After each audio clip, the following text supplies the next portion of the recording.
पूछता रहता था तुझसे कि बता क्या दुख है, और मेरी आंख में आंसू भी नहीं होते थे।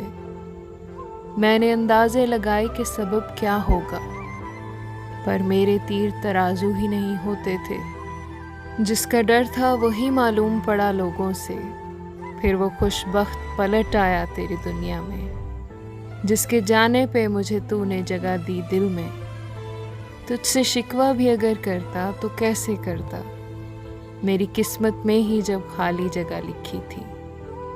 मैं वो सब्ज़ा था जिसे रौंद दिया जाता है, मैं वो जंगल था जिसे काट दिया जाता है, मैं वो दर था जिसे दस्तक की कमी खाती है, मैं वो मंजिल था जहाँ टूटी सड़क जाती है, मैं वो घर था जिसे आबाद नहीं करता कोई, मैं तो वो था कि जिसे याद नहीं करता कोई।